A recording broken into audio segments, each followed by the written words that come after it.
चेहरा देख लो, current affairs. हम तो क्लास में आजकल जितना पढ़ाते नहीं उससे ज्यादा यही बोलते हैं करंट अफेयर्स, फिर बोल देते हैं बेवकूफ, क्योंकि हमको डर लगता है कि अगला नंबर तुम्हारा है, तुम भी ना गुमराह हो रहे हो, और तुम्हारा अगर गुमराह हो गए तो हमारा रिजल्ट आएगा नहीं, हमारे सारे किए तरह पानी गिर जाएगा। अब तो आजकल बच्चे सोशल मीडिया पे लिखते हैं 3 बार रवि सर बस, उसके अलावा कुछ नहीं। साइंस टेक और इन्वायरमेंट में भी लिखते हैं, ऐसी बात नहीं। अब सुनो, कन्वेंशनल कॉमर्शियल जेट प्लेन, सुनो पहले हम एक बात बताते हैं। देखो बच्चों, जो कन्वेंशनल प्लेन या कॉमर्शियल प्लेन होता है वो कितनी हाइट पे होता है? कितनी हाइट पे होता है हम तुमको बताते हैं, सुनो। जो पायलट सीधा सीधा बोलना, भाई देखो हम लोग 30,000 32,000 फीट पे हैं, एक आध बार 36,000 भी बोला है, शायद कभी 40,000 बोला हो, तो सर ये 30,000 फीट कितनी हाइट होगी? 9 किलोमीटर 10 किलोमीटर, और 40,000 12 किलोमीटर, 12.5 13 किलो मैक्सिमम। और ये बताओ 15 किलोमीटर तक क्या बोलते हैं? एटमॉस्फेयर में ऊपर जाओगे तो 15 ट्रोपोस्फियर, 14-15 तक, उसके ऊपर और स्ट्रेटोस्फियर कहां तक जाता है? बच्चा 50-55 छोड़ो, 80-80 किलोमीटर तक लोग लिखे हैं। चलो हम मान लेते हैं 50-55 तक, यानी 15-14-15 तक ट्रोपोस्फियर खत्म, उसका बाद स्ट्रेटोस्फियर शुरू। इसका मतलब कन्वेंशनल प्लेन या कमर्शियल प्लेन जनरली कहां होता है? तो स्ट्रेटो कैसे हो गया? जब अभी हम 11-12 बोले कैसे हो गया? ट्रोपोस्फियर हुआ है ना। लोग जाना मतलब फिर ये पूछने की जरूरत ही क्या थी? हम इनडायरेक्टली तुमको बता रहे हैं, अगली बार जब प्लेन में जाना तो देखना पायलट बार बार कहता है। अच्छा, तो सर आप ये कहना चाह रहे हैं conventional plane commercial plane generally ये ट्रोपोस्फियर में होते हैं? एग्जैक्टली। लेकिन सुनो, तुम्हारे एनसीईआरटी में नरक मचा रखा है। वो क्या लिखा है? स्ट्रेटोस्फियर, नरक मचा रखा है। हम भी उसको ढूंढ रहे हैं जो लिखा है, क्योंकि एरोप्लेन में कभी गए ना, हम उसको फ्री में बैठा के ले जाएंगे और पायलट से कहेंगे साहब एक बार बोल जरूर दीजिएगा बीच में कई किलोमीटर की हाइट पे है, और फीट में नहीं किलोमीटर पे बोल दीजिएगा। इनडायरेक्टली मैं कुछ समझा रहा था कि मैं स्ट्रेटोस्फियर एक दबाव में लिख रहा हूं, और वो दबाव है एनसीईआरटी की बुक। अब भी नहीं समझ में आई बात? तो चलिए ट्रोपोस्फियर और स्ट्रेटोस्फियर हमने दोनों लिख दिया, उसकी भी लाज बचा ली, मेरी तो लाज है ही है। उसकी क्या है आप सुनो। अब जेट प्लेन के साथ क्या? तो पहला मैंने लिखा commercial planes are moving at the height of troposphere and stratosphere. ठीक है, तो सामान्य जो प्लेन होता है, कमर्शियल प्लेन जो होता है, वो सामान्यतः ट्रोपोस्फियर एवं स्ट्रेटोस्फियर की हाइट पर होता है, पहली चीज। ठीक है, अच्छा अब जेट प्लेन के साथ क्या? जेट प्लेन के केस में वही लिखा देते हैं जो यूपीएससी की लाइन थी क्वेश्चन का। क्या था सुनो, यूपीएससी का लाइन था जेट प्लेन, सुनो, jet aircraft fly very easily and smoothly in stratospheric region, UPSC plane 2011। एकदम यूपीएससी का लाइन लिखा देते हैं, है कि नहीं? एकदम खूबसूरत। इससे अच्छा क्या स्टेटमेंट हो सकता है? लिखो jet plane move very easily and smoothly, है ना? एकदम यूपीएससी का लाइन है तुम लोगों को। Jet plane move very easily and smoothly in stratospheric region. और सामान्य भाषा में बोलूं, अच्छा मतलब सर आप कह रहे हैं जेट प्लेन को स्ट्रेटोस्फियर ही चाहिए, बस ये स्ट्रेटोस्फियर पर होता, खत्म बात, है ना? वो कहानी गढ़ने की जगह सीधे स्ट्रेटोस्फियर भी लिख देते तो काम चल जाता, लेकिन सोचे चलो यूपीएससी के लाइनें बोल देते हैं। चलिए, तो जेट प्लेन मूव स्ट्रेटोस्फियर पे, बहुत बढ़िया। अब सुनो एक बात बताओ हमको, जो ट्रोपोस्फियर होता है मतलब नीचे वाला क्षोभ मंडल क्या बोलते हैं उसको, है ना? वहां पर जो हवा होती है, समझना भी, वो भैया हॉरिजेंटल भी होती है और वर्टिकल भी होती है। तो दिस एरिया है presence of horizontal and vertical winds. यहां पर बच्चा हॉरिजेंटल एंड वर्टिकल विंड्स दोनों होते हैं, यहां पर हॉरिजेंटल एंड वर्टिकल विंड्स दोनों होते हैं।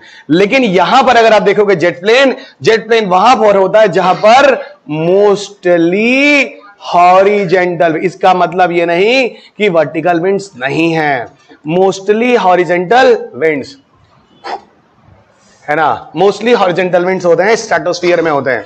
अब एक बात हमको तुम लोग बताओ, ये बच्चा मान लो ये एरोप्लेन उड़ रहा है, ये मान लो चल रहा है ना, ये चल रहा है ना, ये है ना, ये अब एरोप्लेन ऐसे चल रहा है और हवा भी ऐसे है तो कोई दिक्कत नहीं है, क्योंकि उसी डायरेक्शन में सब चल रहे हैं हॉरिजेंटल। लेकिन अब भी बताओ एरोप्लेन ऐसे चल रहा है और विंड ऐसे ऐसे चल रहा है, तो सर ऐसे ऐसे हो रहा होगा। अरे तुम लोग विश्वास नहीं करोगे, हम जब भी एरोप्लेन में जाते हैं तुरंत हनुमान चालीसा पहले पढ़ लेते हैं, जैसे ये टेक ऑफ करने जा रहा होता है, लैंडिंग के टाइम हमको टेंशन नहीं होता है, तुरंत कर लेते हैं। और कभी कभी इतना झिलाता है, इतना परेशान करता है ऊपर एरोप्लेन कि हम क्या बताएं। कई कई बार सांस होता ऐसे निकल जाता है कि नहीं, हमारा ही नहीं सबके साथ होता है। लेकिन सुनो, बहुत सुरक्षित है, टेंशन ना लीजिए। विश्व में सबसे सुरक्षित अगर कोई ट्रैफिक माना जाता है तो एयर ट्रैफिक को माना जाता है। इससे ज्यादा सुरक्षित, मतलब हजारों हजारों प्लेन हर दिन भारत में उड़ते हैं, एक भी सुनने में आता है, सालों सालों में नहीं आता है। तो अब उससे ज्यादा तो ट्रेन भिड़ जाती है, बस ट्रक का तो नाम ही न लो यार। ठीक है, चलो, सबसे सेफेस्ट ट्रैफिक किसको मानते हैं? Air traffic. दुनिया में समझ 1% एक्सीडेंट भी नहीं है। 1% छोड़ो, गूगल कर लो, शायद 0.1 में भी ना हो और शायद 0.01 में भी ना हो। तो सर ये तो सबसे सेफेस्ट है। तो अब यही जान लो, ऊपर वाला बुलाया है तब भी हुआ है कुछ, और वो जबरदस्ती बुलाया है। आपको मैं इनडायरेक्टली कुछ कह रहा हूं, ठीक है ना? हाँ, तो अब मैं यही कहना चाह रहा हूं कि हम लोग जिस प्लेन में होते हैं वो ट्रोपोस्फियर होता है, और प्रभु वहां पर कौन सा विंड हो रहा है? और वर्टिकल हो रहा है, तो क्या होगा? झेलाएगा तगड़ा वाला। यानी कहने का मतलब है यहां पर तुमको टर्बुलेंस ज्यादा मिलेगा, है ना? टर्बुलेंस मोर, यानी यहां पर टर्बुलेंस को क्या बोलेंगे? हलचल ज्यादा होती। बहुत सही, टर्बुलेंस हलचल ज्यादा है, एकदम लिख लो चाहो तो। सांस कई बार ऊपर नीचे होता है, ऐसे भी लिख सकते हो, है ना? यहां पर ज्यादा, कोई बात नहीं, आंख बंद करके हनुमान चालीसा शुरू कर दो। हम तो यही करते हैं जब ऐसा दिक्कत आता है, एकदम एकदम अरे हेडफोन लगा के एकदम कुछ ना कुछ मूवी भी देख रहे होते हैं, कुछ काम हम कर रहे होते हैं ताकि दिमाग कहीं जाए ना, या एकदम आंख बंद करके पंकज उदास, गुलाम अली सुन रहे होते हैं, एकदम नींद रहती है, दिमाग ही नहीं जाए उधर उधर, है कि नहीं? चलिएगा। तब यहां लिखो लेस टर्बुलेंस। बहुत सही, यहां पे लेस टर्बुलेंस। अब देखो, तुम्हारे पेपर का जेट प्लेन का 2 क्वेश्चन तो तुम लोग अभी बना ही लिए हो। एक अभी बना, एक अभी बाद में बताता हूं। हम क्वेश्चन नहीं बताएंगे, क्वेश्चन तो आप लास्ट में प्रैक्टिस में जब आपको क्वेश्चन पेपर का मिलेगा उसमें देखिए। आप सुनो, 1 मिनट बच्चों, 1 मिनट इधर सुनो, इधर सुनो। एक बात बताओ, ये जो जेट प्लेन होता है ये ट्रोपोस्फियर है, जली है कि नहीं है? और ये जनरली जो है वो कहां है? स्ट्रेटोस्फियर। ये बताओ, यहां ऑक्सीजन है कि नहीं है? बहुत सही, यहां ऑक्सीजन है। हाँ सर, हम लोग भी हैं। यहां ऑक्सीजन है कि नहीं है? हम बोले है कि नहीं, कम और ज्यादा हम नहीं बोले, है कि नहीं है? है, बिल्कुल सही है, एकदम है। ऑक्सीजन यहां भी है ना? ऑक्सीजन अवेलेबल, एकदम ठीक है। सर ऑक्सीजन को इतना एम्फेसिस क्यों दे रहे हैं? रुको, अभी यही दूसरे साल पूछा गया यूपीएससी का क्वेश्चन है, जो कि इन्होंने जेट प्लेन को रॉकेट से कंपैरिजन किया था। जानते हो क्या कंपैरिजन किया था? सुनो बच्चों, हमको एक बात बताओ, जेट प्लेन कहां तक उड़ रहा है? जल्दी बताओ। Last stratosphere. स्ट्रेटोस्फियर तक ऑक्सीजन है कि नहीं है? तो ये बताओ, क्या जेट प्लेन एक्स्ट्रा ऑक्सीडाइजर लेकर चलेगा? समझ गए तुम लोग? जेट प्लेन एक्स्ट्रा ऑक्सीडाइजर लेके नहीं चलेगा। Everybody clear? ठीक है। और रॉकेट क्या करेगा? लेके चलेगा। क्योंकि रॉकेट इसके ऊपर जाता है, वो तो लॉन्च व्हीकल और मिसाइल में लगता है ना, तो उसके लिए तो एक्स्ट्रा ऑक्सीडाइजर चाहिए। यही भी क्वेश्चन पूछा था एक साल कि jet plane not carry any oxidiser, और फिर लिखा था, है ना, फिर लिखा था रॉकेट्स कैरी, है ना, oxidise liquid gaseous nature of oxidiser. गलत था। लिक्विड होता तब मान लेते, सॉलिड होता तो मान लेते, गैसियस नेचर नहीं होता है। नहीं समझ है? अरे प्रभु, जब पेपर देखोगे ना, हम पढ़ ही देते हैं। 5वां क्वेश्चन चैप्टर नंबर 7 में वही तो चल रहा है। सीधा कह रहा है, 5वां क्वेश्चन 2008 में पूछा है, लेकिन मैंने रखा है ये दिखाने के लिए बच्चों, 2011 जेट प्लेन, 2008 जेट प्लेन। जब 2 ही 3 साल के अंदर में एक क्वेश्चन पूछ रहा है, दिखाओ इन बच्चों को, पढ़ाओ इन बच्चों को, नहीं तो कभी नहीं इनको कोई पढ़ाएगा जेट प्लेन। अब देखो, कह रहा है consider the following statement in respect of jet engine and rocket. मिल गया? और उसके ऊपर चौथा वाला क्वेश्चन देखो, jet aircraft fly very easily smoothly stratosphere. एकदम बोले तो ये यूपीएससी का लाइन है ना, एकदम वही लिखाए हैं। सोचो, क्वेश्चन हम रट गए हैं इसलिए ताकि बढ़िया से क्लास में पढ़ाएं, ठीक है? अच्छा, अब सुनो, पहले हम पहला चौथा छोड़ो, 5वां हम लगाएंगे बस। चौथा तो अपने घर पे लगाइए, सही है? A jet engine uses the surrounding air for its oxygen supply. सही लिखा, गलत लिखा है? जेट इंजन सराउंडिंग ऑक्सीजन लेता सप्लाई के लिए, एकदम ठीक है, बहुत सही। एकदम चेहरे पे स्माइल आनी चाहिए, बता रहा हूं, गला घोट दूंगा मैं। इतनी मेहनत किया स्माइल देखने के लिए, कॉन्फिडेंस देखने के लिए। मैं भी आता पागलों की तरह पढ़ाता, ठीक है, बेवकूफों की तरह, ठीक है, अपना स्वार्थ पूरा करता, पैसा कमाता, भाग जाता। And so it is unsuitable for the motion in the space. सही है गलत है? एकदम सही। इसीलिए ये अनसुटेबल है, ऊपर नहीं जाता है, क्योंकि स्ट्रेटोस्फीयर में ऑक्सीजन है तो यहीं तक ठीक है, ऊपर नहीं जाएगा। अनसुटेबल फॉर ऊपर स्पेस, ठीक है। Rocket carry its own supply of oxygen. हाँ हाँ हाँ हाँ, रॉकेट ऑक्सीडाइजर लेके चलता, बोलो हाँ हाँ हाँ हाँ। अच्छा, इन गैस फॉर्म एंड फ्यूल, सब कुछ सही था, अगर तुम गैस नहीं लिखते तो दूसरा सही हो जाता, बोलो हाँ कि नहीं। अब बताओ पीछे का concept gaseous nature of it, तुमको हम एनर्जी चैप्टर से चिल्ला रहे हैं, और ये बताओ ये करंट अफेयर्स है, ऊपर वाला करंट अफेयर्स है, उसके ऊपर वाला क्वेश्चन करंट अफेयर्स है, उसके ऊपर वाला पीएसएलवी जीएस वाला करंट अफेयर्स है, उसके ऊपर करंट अफेयर्स। अरे एक भी क्वेश्चन करंट अफेयर्स नहीं है। कम से कम एक दे देते तुम। 1999 से लेकर 2000 एक करंट अफेयर एक भी नहीं दिए हैं सब। अब सोचो जब एग्जाम होने के बाद ये जब पीटी वीटी वाले जो ये लोग जो टेस्ट जो लास्ट के बनाते जब बोलते हैं करंट अफेयर्स है, तो सोचो कितना बड़ा फ्रॉड करते हैं आपकी जिंदगी के साथ, और कितना हमारे पैर पे कुल्हाड़ी मार देते हैं ये लोग। सारा साल भर का मेहनत हमारा बेकार कर देते हैं। सोचो उस दिन मैं इतना दुखी होता हूं, मैं क्या बताऊं। और यहां तक कि रैंक 1 भी बोल देती है कि हम सिर्फ करंट अफेयर्स पढ़ लो बस, और फिर बच्चा हमको वो वीडियो भेजता है, सर ये देखो ये रैंक 1 भेज रही है, नाम नहीं सोच सकते कि हमने करंट अफेयर्स किया था, काम हो गया। तो हम फिर यही बोले कि यार वो मेरी स्टूडेंट नहीं रही होगी, सोचो समझ में नहीं आया होगा, और वो हिस्ट्री पॉलिटी इकोनॉमी ज्योग्राफी से 42 क्वेश्चन बन गए होंगे। फिर सामने वाला बोलता है सर अब अपने बचाने के लिए बोलते हो। अब हम क्या बोले, हम खुदे बोल के सही झूठ बन जाते हैं। आप समझे तुम लोग? अब समझे किताब जो लोग विश्वास कर रहे हैं क्यों पढ़ते हैं इसको। और इस किताब में इतनी मोटाई नहीं है, तुम लोग को बोले थे 72 पन्ने का, तो इसमें क्या है, इंफोग्राफिक्स है, और उसके बाद 50 60 70 पन्ने का तो क्वेश्चन पेपर है, और लास्ट में इसमें जो वो सब दिए हैं, कुल मिला के किताब आधी है। अब बताओ इंफोग्राफिक्स ना दे, क्वेश्चन पेपर ये सब ना दे, क्वेश्चन पेपर वाला, तो ये जो बाहर लोगों का धंधा चल रहा है वो लोग सफल नहीं हो जाएंगे। सुनो वही लोग सफल हो रहे हैं क्योंकि उनका सोशल मीडिया प्लेटफॉर्म बहुत स्ट्रांग है।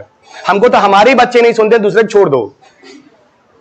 हमारा वीडियो हमारे घर वाले ही नहीं देखते, तुमको उससे तुम्हारा छोड़ो हमारे घर वाले ही नहीं देखते हैं। हम कहते हैं देख लो एक भी हो जाए, तब भी ऐसे देखते से एहसान कर रहे हैं, ऐसे फेंक देते मोबाइल हाथ में, क्या ये देखो घर की मुर्गी दाल बराबर, कोई इज्जत ही नहीं है। हमने भाइयों कहते पढ़ लो, बहुत बढ़िया पढ़ाए, कहते भैया क्या पढ़े, कोचिंग देके पढ़ लेंगे, जाओ भाई जाओ जाओ, और हमारा पैसा लेके कोचिंग का फीस लेते हैं सब, हमारा ही नहीं सुनते। क्या बताएं, इसलिए जब हमारे घर वाले नहीं भरोसा करते तुम लोग क्या करोगे। बात तो सही है। चलो कई लोग तो कहते हैं ये आदमी कभी आईएएस नहीं दिया, आईएएस को पढ़ा कैसे रहा है, ये भी बड़ा प्रॉब्लम है। ये पढ़ा ही नहीं सकता आईएएस वालों को। बताओ 20 साल हो गए, 2 डिकेड, आज हम टीचर ही नहीं हो सकते हैं। जरूरी है कोई आईएएस दिया हो तब भी आईएएस को पढ़ाएगा? ऐसा कोई है क्या? और कोई अपने शौक से आईएएस को पढ़ा रहा है 20 साल से, तो कोई प्रॉब्लम है क्या? हाँ तो हमारे साथ ऐसे हम शौक से पढ़ा रहे हैं, हम आईएएस नहीं दिए तो क्या करें हम? चलिएगा क्लियर? हाँ ये भी हमारे साथ एक गलत ग्रह लग गया है। हमको लगता है एक बार जरूर देके भले फेल हो जाना चाहिए, देना चाहिए, तब तो उम्र खत्म हो गया। क्योंकि बच्चों को रहता हम दिए थे। ये भी नहीं, हम क्या बोले अब, नहीं झूठ क्या बोलते, हम दिए थे, तब बोलेगा आदमी फेल हुआ है, ये वो भी प्रॉब्लम है। ये फेल है, ये इसको पसंद नहीं है कि हम साइंटिस्ट रहे देश में थोड़ा पढ़ाई लिखाई किए, वो पसंद नहीं है। रुको अभी एरा, अब हम तुम लोग को दिखाते हैं 3 इंजन। आओ भाई इंजन आओ भाई जल्दी आओ, चलो अब हम तुम लोग को दिखाते। लिखो नहीं है ना, अपनी किताब खोल लो चुपचाप और अपनी बुक में देखो, एक ये वाला हम ये दिखाएं, ये देखें, ये ऐसा कुछ, ये देखो, ये है, खोलो एकदम इसको खोलो, और एकदम किताब में सब लिख दिया, बहुत बढ़िया लिखा है ना, मिल गया बच्चों? अब देखो इधर देखो, सबको पढ़ना है एडिशन। अरे अब तुम लोग को हम क्या बताएं, कलर होता तो मजा आ जाता है। हम कैमरा में दिखाते हैं, जो बच्चे हमारा क्लास खुल रहे हैं उनको बता रहे हैं, ठीक है। ये देखो भाई तुम लोग एकदम कलर वाला देखो, तुम लोग है ना, इनडायरेक्टली हम जला रहे हैं कुछ लोगों को, है ना। अब देखो एकदम देखो, ये जो जेट इंजन टेक्नोलॉजी है, अब देखो है ना, इधर देखो, अब शुरू करते हैं ना। जो जेट इंजन टेक्नोलॉजी है बच्चों, वो 3 प्रिंसिपल पर काम करता है ना, वर्क ऑन द 3 प्रिंसिपल, और ये नाम लिखा हुआ है। पहला लिखा हुआ कंप्रेशन फेज, दूसरा लिखा हुआ कंबस्शन फेज और तीसरा लिखा हुआ है एक्सपेंशन फेज। ठीक है, जेट इंजन टेक्नोलॉजी जो है वो इन तीनों पर भी, कंप्रेशन, कंबस्शन, एक्सपेंशन, तीन प्रिंसिपल पर काम करता है। अभी सब समझाता हूं और सुनो। कंप्रेशन मतलब कंप्रेस होना, है ना, दबाव, प्रेशराइज होना, कंप्रेस्ड होना। कंबस्शन मतलब जलना, और जलने के बाद एक्सपेंशन का मतलब फैलना। इतना तो सबको समझ में आता है, ठीक है। ऐसा है, यहां पर ना कुल 3 इंजन लिखे गए, समझो जरा बच्चा। ये वाला जो इंजन है इसका नाम है टर्बोजेट। बहुत सही, समझ से, रुक जाओ और थोड़ा पतला कर देते हैं। ए समझो, शाम का बैच बहुत बढ़िया चल रहा है, हम लिटरली बता रहे हैं, सुबह आना नहीं। बहुत सारी चीजें मॉर्निंग बैच में छूटी हैं, हम अंदर की बात बता रहे हैं। अब छूट गया, हम उसको डेस्टिनी मान लेते हैं। टर्बोजेट पता नहीं इसमें क्यों बहुत आराम से अच्छा हो जाता है, कई चीजें हम उसमें छूट चुके हैं। रैमजेट है ना, और यह बोलना नहीं, इसलिए शाम को ही रहना तुम लोग। और तुम लोग का क्लास स्लो चल रहा है क्योंकि तुम लोग क्लास में काफी चीज पता नहीं कैसे कवर हो जा रही है, उनमें भूल जा रही है। सुबह वाले में तो ये पिक्चर भी नहीं खुला था, समझा दिया था। हम देख लियो ना, हम परेशान नहीं होते, टेंशन खुला नहीं खुला तो आपकी किस्मत मान के आगे बढ़ो। कुछ बच्चे होते हैं जाके लड़ कर आते हैं, जरा खोल दो इंटरनेट खोल दो, अभी से दिखा देंगे, नहीं समझे। तो जो होशियार होते कर लेते, आज वो सब नहीं बुलाए तो रह गया, ये सब नहीं दिखाया हम लोगों को, जा पूछ लीजिएगा उन सबों से। अब सुनो, अब हम क्लास पढ़ाएं कि हम ये टेंशन ले, इंटरनेट नहीं खुल रहा है। सुनो, देखो ये 3 इंजन है, टर्बोजेट, रैमजेट, स्क्रैमजेट, यही सुनना। अभी हम तुमको कुछ फैक्ट भी बताएंगे आप अच्छे। अब देखो होता क्या है बच्चों, ये जानते जो इंजन है सब अलग अलग हाइट पे होते हैं, और तीनों स्ट्रेटोस्फीयर जेट है ना, स्ट्रेटोस्फीयर। सुनो, इसकी जो हाइट होती है लगभग 20-25 मान लो किलोमीटर, इसकी जो हाइट होती है 30-35 किलोमीटर, चलो मान लेते हैं, है ना। इसकी सुनो 40 से 55 तक कर लो, चलो मान लेते हैं। ये अलग अलग हाइट पर अलग अलग हाइट पे आपकी अलग अलग इंजन हो गए। सुन दे जाना, अलग अलग हाइट इंजन हो गए। अब सुनो होता क्या है, देखो बच्चों, पहला फेज जो होता है उसको हम कहते हैं कंप्रेशन फेज। ओके, ये 3 इंजन आपके सामने, और तीनों को मैंने कंपैरेटिव स्टडी पे आपकी बुक पे लगाया है, और जो मैं बोलूंगा सब थियरी के फॉर्म में लिखा है, कुछ लिखने की जरूरत नहीं, इसी को समझिएगा, आपका काम हो जाएगा। क्लियर? आप सिर्फ पिक्चर को फोकस कीजिए, कोई दिक्कत नहीं होगी। ज्यादा दिक्कत होगा तो अंत में फोटो खींच दीजिएगा दूर से, ठीक है। रुकिए, अगर आपको लगता है कि ये ज्यादा अच्छा है तो इसी की फोटो खींच ले। सुनो, ऐसा होता है, पहले होता क्या है, ये इंजन यहां तक पहुंचा ट्रोपो से होते होते, यहां पर बच्चा ये एक टरबाइन लगा हुआ है, ये घूमेगा और हवा को तेजी से अंदर की तरफ खींचेगा, देखते रहना। और ये वाला एरिया जो है देखो, ये नैरोवर है, तो जब नैरोवर है तो हवा जो खींच के अंदर आ रही है वो तेजी से कंप्रेस हो जाएगी। हो गया संपीड़ित, कंप्रेस्ड। अच्छा, अब जब इधर देखो, उस पिक्चर से कोई फायदा नहीं अगर ये नहीं समझे तो। इसीलिए तुम लोग पैसा दियो कंसेप्ट समझने के लिए, किताब में तो सब लिखा ही है। इधर सुनो, किताब से समझ में आ जाता तो इसकी जरूरत क्या थी। अब यहां पर जाकर ये जलेगा, यानी कंबस्शन होगा, जलेगा। एक बात बताओ, कोई भी हवा अगर अंदर आई है तो जलेगी तो फैलेगी कि सिकुड़ेगी? फैलेगी, एक्सपैंड होगी। तो बच्चा जब एक्सपेंड होगी और पीछे जाएगी तो जानते हो किस स्पीड से जाती है? ये जाती है सबसोनिक स्पीड से। सबसोनिक याद है? जल्दी बोलो, लेस देन 1 मैक, 332 से। ये मैं तुमको MTCR में पढ़ाया हूं, और कल मैं बोला था ये मैं भूल जाऊंगा आगे, अब ये सब नहीं बताऊंगा एक बार से ज्यादा। अब सुनो, अगर एक्शन सबसोनिक से हो रहा है तो रिएक्शन क्या होगा? सबसोनिक। बच्चा तुम लोग पढ़े होगे action reaction, Newton third law. जितनी स्पीड से रॉकेट से हवा तेजी से पीछे जाएगी, फ्यूल जितना तेजी से जलेगा, उतनी स्पीड से जो फ्लाइट होगी आगे बढ़ेगी, ये हो जाएगा सबसोनिक। क्लियर? सबसोनिक। अब सुनो, अब क्या होगा? सबसोनिक का मतलब इसकी स्पीड हो गई लेस देन 1 मैक। समझ में आ रहा है? सीधा बताओ, इसकी स्पीड क्या होती है टर्बोजेट की? लेस देन 1 मैक, यानी सबसोनिक स्पीड। अब सुनो, अब प्लेन को और ऊपर ले जाओ, चलो भाई ऊपर चलो, ऊपर चलो, बहुत सही। अब ये इंजन इस इंजन में स्विफ्ट हो जाएगा, मॉडिफाई। और अगर मॉडिफाई हो गया, इस इंजन ने ऑलरेडी स्पीड कितना बना रखा है? कितना बना रखा है? सबसोनिक बना रखा है। इसका सीधा मतलब है जब इंजन इसमें कन्वर्ट हो रहा होगा तो अब हवा ऑलरेडी सबसोनिक सेंटर मारेगी, क्योंकि इसने सबसोनिक मेंटेन कर रखा है। तो जैसे इंजन ऑन होगा, ये बंद होगा, ये सबसोनिक से हवा एंटर करेगी। तो यहां हवा किस स्पीड से आ रही है? ये देखो, यहां बच्चों आ रही है सबसोनिक से आ रही है। ठीक है, अब सुनो, अगर सबसोनिक से आई, अंदर आई, देखो नैरोवर है, तो नैरोवर होगा तो क्या होगा? और यहां पे फिर क्या होगा? कंबस्शन होगा तो क्या होगा? फैलेगा। और जब फैलेगा तो डेफिनेटली सबसोनिक से ज्यादा तेज से फैलेगा। भैया जितने तेज से आया जलेगा, उससे ज्यादा तेज से निकलेगा ना। तो यहां बच्चा जो ये जाएगा, ये किस स्पीड से जाएगा? सुपरसोनिक। एक्सीलेंट। ये सुपर एक्शन सुपरसोनिक तो रिएक्शन ग्रेट। ये हो गया सुपरसोनिक। और सुनो, इसकी स्पीड चली जाती है 3 से 6 मैक और ये हो जाता है बच्चा सुपरसोनिक। रुको अभी, जो चीज आपने पहले से दूसरे में की वही चीज दूसरे से तीसरे में। प्लेन को और ऊपर ले जाओ और आपको पता है ऑक्सीजन हर जगह तक है और जैसे से ऊपर ले जाओगे एयर की डेंसिटी जो होती है वो कम होती है, लेकिन ऑक्सीजन है अभी भी। अब ये यहां से ऊपर इसमें ले जाओ। अब सुनो, अभी इसने कौन सी स्पीड मेंटेन कर रखी है? हवा एंटर मारेगा। किस स्पीड से एंटर मारेगा? बहुत बढ़िया, I am expecting from everyone, है ना। किस स्पीड से एंटर मारेगा? सुपरसोनिक। अच्छा, अब क्या होगा? कंप्रेस। फिर क्या होगा? कंबशन। जब बाहर एक्सपेंशन जाएगा तो इससे ज्यादा तेज निकलेगा। जल्दी बता दो। बहुत सही, आई लव यू टू। इधर देखो, मजा आ गया एकदम। हाइपरसोनिक इधर गया। जल्दी बताओ इधर क्या आएगा? बहुत बढ़िया, बहुत बढ़िया। अब ये बताओ, हाइपरसोनिक रिएक्शन हो गया। अब इसकी स्पीड कितनी हो जाएगी? करीब करीब 24 मैक प्लस तक लिखा गया। वाह। और इसकी स्पीड हो गई हाइपरसोनिक। अब कुछ बच्चे यहां पे हमसे पूछ सकते हैं, सर आपने 5 मैक तक सुपरसोनिक बोला था। सुनो, 3, 4, 5 तुमको नहीं दिख रहा है, 6 पे तुम परेशान हो गए। 3, 4, 5 तुमको नहीं दिख रहा है, एक हो जाने से उधर हाइपरसोनिक मान लेंगे। हमेशा तो 3, 4, 5 मेंटेन है ना, एक आध बार चला गया, इसलिए किसमें कंसीडर किया जाएगा? हाँ, हम नहीं लिखे हैं, इसरो लिखा है।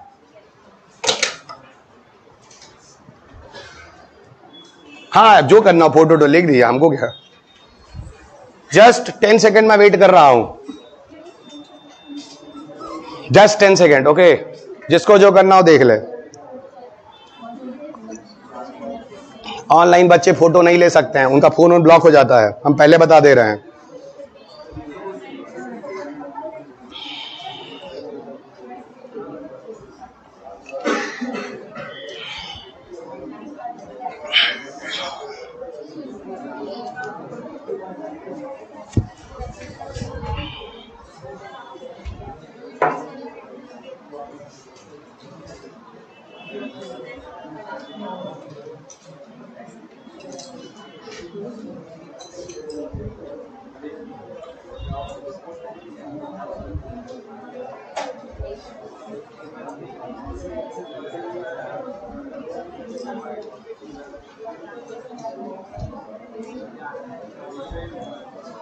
हो गया?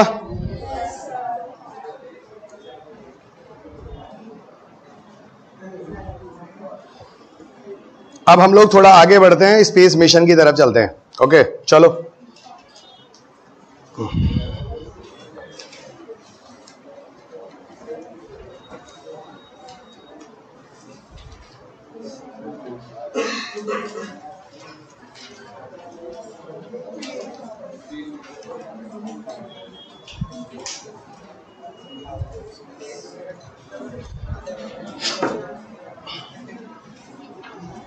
देखो, अब हम लोग चैप्टर नंबर 8 पे पहुंच चुके हैं। ठीक है, आप लोगों को पता है जो तुम लोग ओजोन की बात करते हो, ठीक है। ओजोन जो होता है वो होता है स्ट्रेटोस्फीयर पे, आई थिंक एवरीबडी नो। और इन्वायरमेंट जब पढ़ोगे बुक वगैरह तो उसमें मैंने लिखा भी है कि ओजोन ओजोनोस्फीयर यानी स्ट्रेटोस्फीयर में इसलिए बनता है क्योंकि बच्चा वहां पे ऑक्सीजन होता है। बहुत बढ़िया से मैंने बताया। आप लोग हमेशा ओजोन डिप्लीशन पढ़ते हैं, ओजोन डिप्लीशन पढ़ते हैं, आप कभी ओजोन फॉर्मेशन नहीं पढ़ते हैं। क्यों नहीं पढ़ते हैं? क्योंकि आपके पास जो 2 किताबें हैं वही अब मार्केट में मार्केटिंग हो चुकी है, वही पढ़ते हैं, उसमें वो चीजें दी नहीं है। आप जब बुक पढ़ेंगे जो मैं आपको रिकमेंड किया हूं, आप देखिएगा, आपके पास होगा, तो उस बुक में आपको साफ साफ लिखा है कि ओजोन का फॉर्मेशन जो होता है वो स्ट्रेटोस्फीयर में इसलिए होता है क्योंकि वहां पर ऑक्सीजन पाया जाता है। मैं सिर्फ ये प्रूफ कर रहा हूं कि स्ट्रेटोस्फीयर में ऑक्सीजन होता है। अगर ऑक्सीजन नहीं होता तो वहां पे बच्चा ओजोन नहीं होता। और वहां पे मैंने पूरा कंसेप्ट भी समझाया है ना। सब ठीक है, एक हमको और अगर चाय मिल जाए तो मजा आ जाए। ठीक है, एकदम माहौल एकदम बना हुआ है, मूड एकदम बना हुआ है। और सुनो, इसका चार्जर भी मिल जाए तो जरा ले आना सर के पास से, है ना। सुनो, अब यहाँ पे जैसे एक थोड़ा सा मैं बता ही देता हूँ, इससे दिल कर गया थोड़ा। तुम लोग जैसे देखो, हमको जितना खुश रखते हो ना उतना बढ़िया बढ़िया दिमाग में आता है ना। चलेगा, सामने वाला बैच हमको थोड़ा अच्छा रखता है, खुश रखते हैं।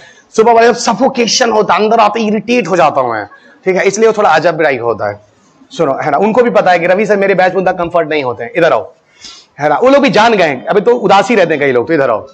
इसलिए उनको बोले शाम को बहुत मजा आएगा, यहाँ एक एक चीज को बहुत क्लियर करके बहुत बढ़िया से चीज को फन बना के सिस्टमैटिक तरीके से, बहुत एग्जाम्पल। वहां खुला खुला नहीं खुला नहीं खुला, इधर आओ। यहां देखो हम अपना इंटरनेट लगा दिए आज, जो हम नहीं लगाते हैं हम। सुनो एक मिनट, ये बोला जाता है जैसे मान लो बच्चा ये ट्रोपोस्फियर है, ये स्ट्रेटोस्फियर है, ये ट्रोपोस्फियर है और ये स्ट्रेटोस्फियर। ये देखो यहां पर होता है क्या, ऑक्सीजन, ठीक है, होता बहुत बढ़िया ऑक्सीजन, और यहां पे भी होता ऑक्सीजन, बहुत बढ़िया, ठीक है। ऊपर जाते हैं डेंसिटी कम हो रही थी, ठीक है, कम हो रही है, बहुत अच्छी बात, ठीक है। होता क्या है, जब सन की लाइट यहां आती, सुनो, जब सन की लाइट इधर आती है बच्चा, है ना, सन की लाइट जब यहां आती है तो ये ऑक्सीजन जो होता है वो टूटता है, हाँ, और ये टूटता है नेसेंट ऑक्सीजन, यही मैं बता रहा था। कब, जब लेस देन 240 नैनोमीटर का होता है। तो सर आप कह रहे हैं जब सन के वेवलेंथ की लाइट जब नीचे पृथ्वी पर आती है, हम लोग खड़े हैं यहां पे, है ना, ये हमारा घर है, ये बिल्डिंग है, मॉन्यूमेंट है, ये हाई राइज बिल्डिंग है, तो यहां तक जब पहुंची तो पहले यहां से होकर गुजर के आती है ना। तो जब सन की लाइट 240 नैनोमीटर वेवलेंथ से कम की आती है, हमेशा नहीं आती पर पूरे दिन में काफी समय के लिए आती है, तो जब आती है तो ऑक्सीजन जो यहां पर होता टूटता दो नेसेंट ऑक्सीजन में, और जो ओजोन नहीं टूटा होता है उसके साथ ही ऑक्सीजन रिएक्ट करके ओजोन बना लेता है। इस तरह यहां पे ओजोन का निर्माण अपने आप हो रहा होता है। समझ में आया? तो यही मैं बता रहा था, यहां ऑक्सीजन नहीं होता तो यहां ओजोन का निर्माण नहीं होता, ये अपने आप हो रहा है, ठीक है, यही मैं बता रहा था। चलो अब हम आपको लिए चलते हैं चैप्टर नंबर 8 की तरफ। देखो चैप्टर नंबर 8 पे कुछ चीजें हैं, जरा समझो। चैप्टर नंबर 8 में सबसे पहले हम लोग यूएन की एक एजेंसी के बारे में नाम पढ़ेंगे, उसका नाम है UNOSA। क्या नाम है? UNOSA। पहले इसको समझो, बहुत जरूरी है। इसका पूरा नाम है बच्चों यूनाइटेड नेशन, बहुत बढ़िया, यूनाइटेड नेशन ऑफिस फॉर बहुत सही, office for outer space affair, बहुत सही। देखो ऐसा है कि आप सब देख रहे हो कि आज दुनिया के बहुत सारे जो कंट्रीज हैं, राष्ट्र हैं, वो डिफरेंट तरह के मिशन भेज रहे हैं कि नहीं भेज रहे हैं? अब भाई इतने मिशन भेज रहे हैं, अभी मान लो कोई डिस्प्यूट या प्रॉब्लम हो जाए तब, अभी मान लो भारत अपना कोई सैटेलाइट भेजा, उसका कोई सामान उठकर गिर गया जापान के खेत में, भाई पृथ्वी गोल है, चढ़ रहा है, गिर गया, अब 2-3 लोग मर आ गए, है कि? अब भारत और जापान में गुस्सा गुस्सी शुरू, देखे ही तो पीछे कनाडा और इंडिया का क्या हाल हुआ था अभी, है कि नहीं? चलेगा, तो वही हम बातें, गुस्सा गुस्सी शुरू। अब क्या करें? सुनो, अब ऐसा कोई टेंशन लेने की बात नहीं है, एक इंटरनेशनल बॉडी है, उसका नाम है UNOSA। वो यूएन के अंदर ही बना। आपको याद है जब मैंने न्यूक्लियर डिप्लोमेसी पढ़ाया तो मैंने कहा, जानते हो न्यूक्लियर एनर्जी के पीसफुल यूज के लिए भी यूएन की एक एजेंसी उसके अंदर IAEA बनी है। ओ तो सर अब आप ये कंक्लूड करना चाहते हैं कि साइंस एंड टेक में भी यूनाइटेड नेशन कई जगह आएगा? अभी रुको, अभी इंफॉर्मेशन कम्युनिकेशन टेक्नोलॉजी में भी यूएन की एजेंसी आएगी, उसका नाम है international telecommunication union. International level पर इंफॉर्मेशन कम्युनिकेशन के डिस्प्यूट को सोल्यूशन करेगा, समाधान करेगा। ऐसे तुम्हारा इंटरनेशनल लेवल पे वो जो प्लूटो 9वां प्लेनेट है कि नहीं, एस्ट्रोनॉमी के लिए भी आएगा, इंटरनेशनल एस्ट्रोनॉमिकल यूनियन, वो भी यूएन लेकर आएगा। समझ में आ रही बात की नहीं? ऐसे करते करते यूएन कई जगह आएगा। और सुनो, तुम्हारा जब IPR वाला चैप्टर पढ़ोगे प्रभु, वहां पे भी जब मैं वीपो की बात करूंगा, world intellectual property organisation, international level पे अगर कोई इंटेलेक्चुअल प्रॉपर्टी राइट को लेकर कोई विवाद होता है, डिस्कशन होता है, उसका भी निपटान यूएन ही करेगा। अब सोचो, यूएन हमारे साइंस अटैक में 5 से 6 जगह आने वाला है। एक IAEA आ चुका है, दूसरा यहां देखिए, और अभी 4 जगह और आएगा, 3-4 जगह। क्लियर? अलग अलग चैप्टर में। और अब एक चीज और दिख रहा है, सर हम तो सोचते थे यूएन गरीबी ही दूर करेगा, हम तो सोचते थे यूएन शांति के लिए ही दूत बनेगा, ये तो सर यूएन हर डिसिप्लिन में काम कर रहा है। इज्जत करो उसकी, इज्जत करो उसकी, ठीक है? हाँ, अब हो गया, यही है, ये इंटरनेशनल लेवल पे रूल्स बनाएगा, है ना, मतलब वही नियम कानून बनाएगा, किसी तरह का कोई डिस्कशन, कोई प्रॉब्लम ना हो। और आप लोगों को मैंने बोला था, है ना, जंग के 5 मैदान होते हैं, मतलब 5 डोमेना वारफेयर। पहला आर्मी, दूसरा नेवी, तीसरा एयरफोर्स, चौथा स्पेस वारफेयर, 5वां साइबर वारफेयर।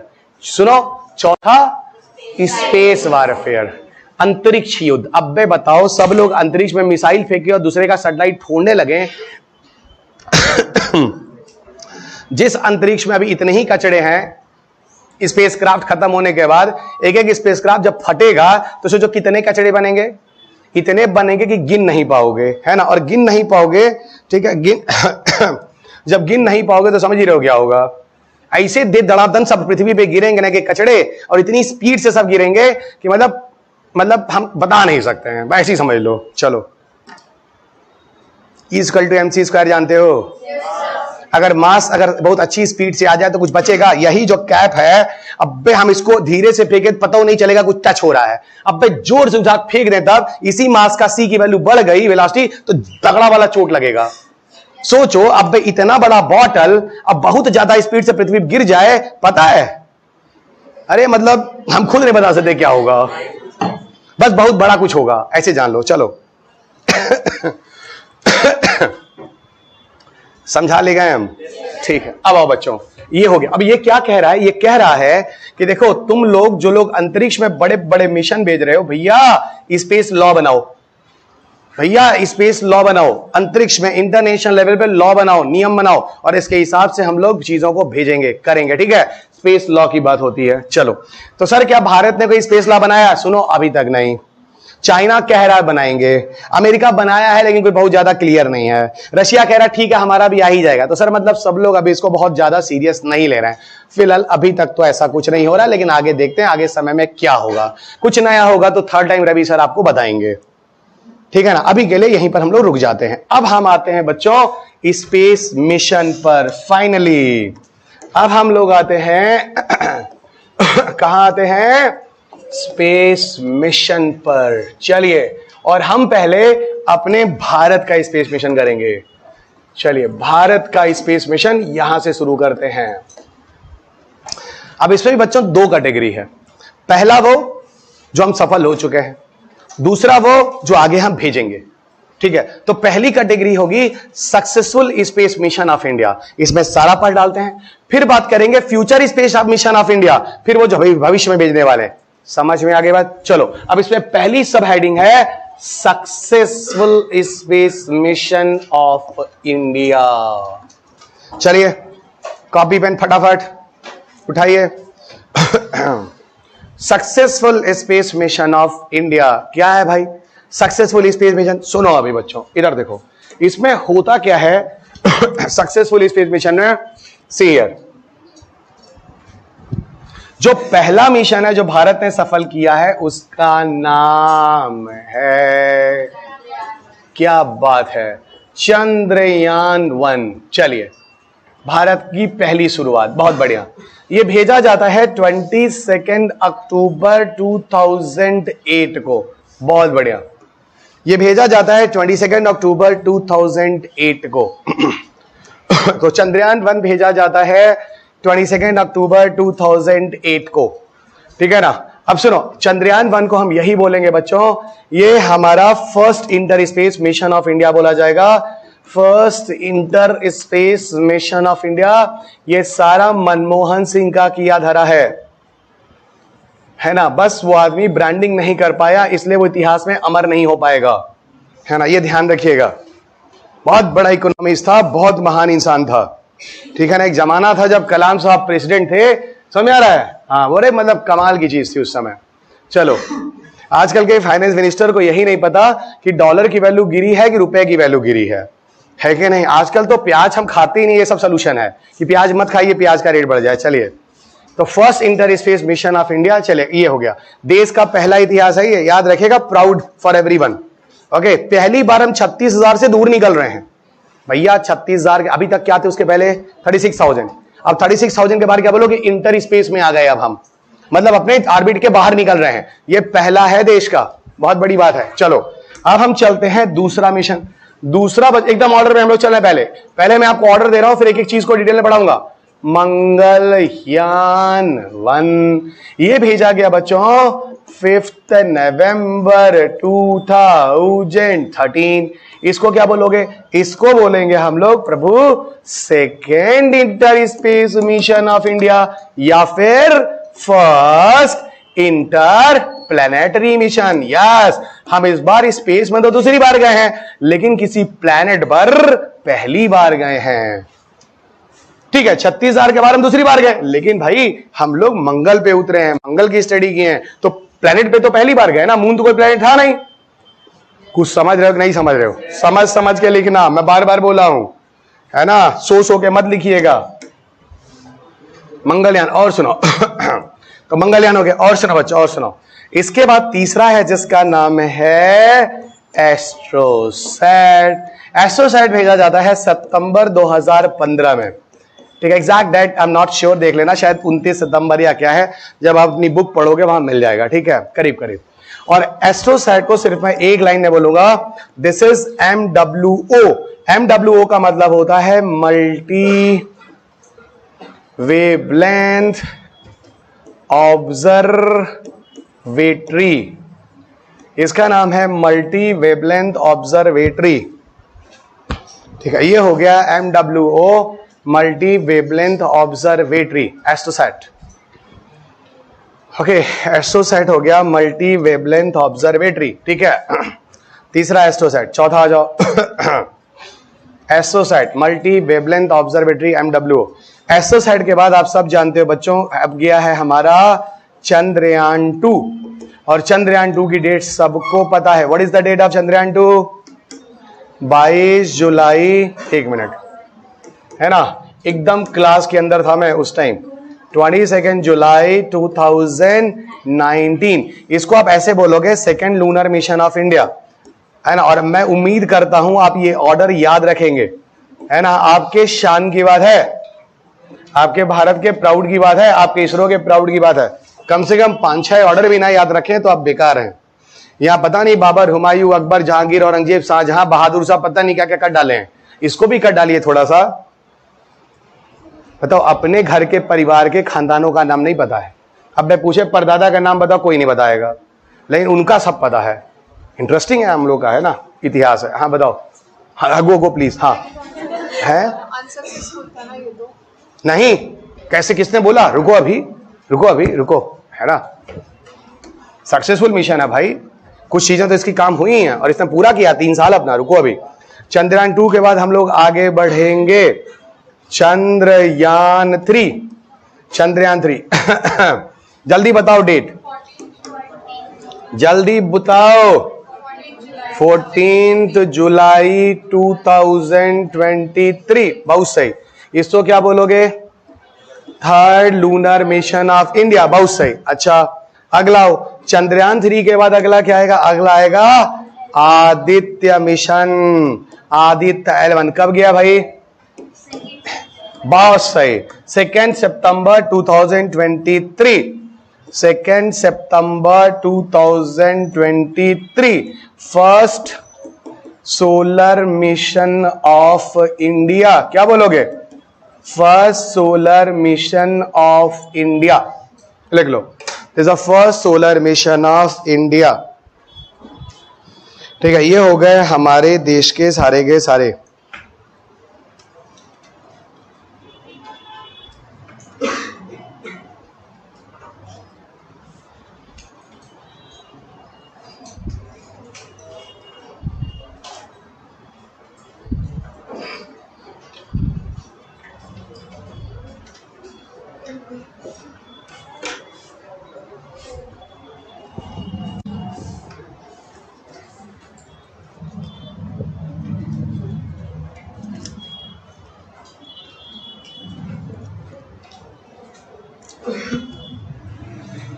चलो अब हम लोग हेड डालेंगे पहला चंद्रयान 1। ओके, और ये ना पहले ना मैं इसको थोड़ा डिटेल में समझा देता हूँ कि एक स्टेप पे है क्या, तब थोड़ा जल्दी समझ में आएगा पूरा का पूरा लॉजिक।